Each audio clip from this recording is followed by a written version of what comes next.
欢迎来到热点新闻频道，请订阅并关注以获取最新资讯。程毅生前哭戏看得我心都碎了，好想冲进屏幕抱抱他。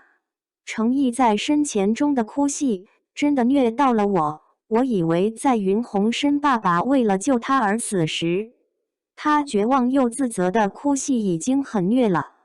结果后面云鸿生看到他奶奶被人害了的时候，他从一开始的不敢相信，到直接跪倒在的。他是想站起来走到他奶奶面前的，可是他抬起腿却怎么也站不起来。人只有受到巨大的打击，才会腿软的站不起来吧。云鸿生就这么用手扶着自己的膝盖，那么颤抖着跪着，一步步的到了奶奶面前。整个过程中没有大声的哭喊，只有隐忍的哭泣，可是却让我们感受到了他的痛苦，感觉到他的心在此时碎成了一片一片的。云鸿生是想去找米兰报仇的，但是他想到米兰是连接昆吾的唯一线索，他还不能这么快死，为了我们的国家，他只能把家仇都放下。可是云鸿生真的特别伤心，特别自责，他恨他没有保护好奶奶，以后他再也没有奶奶了，再也没有人叫他深深了，他再也不能跟奶奶撒娇了。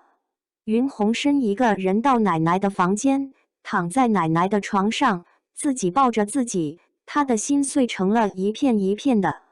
他又硬生生的把自己拼凑了起来，就像爸爸说的一样，行走在黑暗之中的人没有时间悲伤，他还有爸爸未尽的事业，还有奶奶生前的愿望，他必须的坚强起来。看到这里，我又想到了程毅被网暴的那个时候，他是不是也是这样坚强的拼凑着自己呢？他是不是也曾经一个人蜷缩在床上，告诉自己躲在被子里就不怕了呢？突然好心疼那个时候的程毅，程毅曾经的心也被伤成碎片了吧？但是为了自己的梦想，他不想放弃，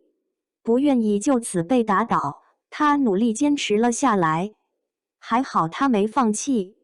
才让我看到现在这样闪闪发光的他。以后的路我们会一直陪着他，他值得最好的。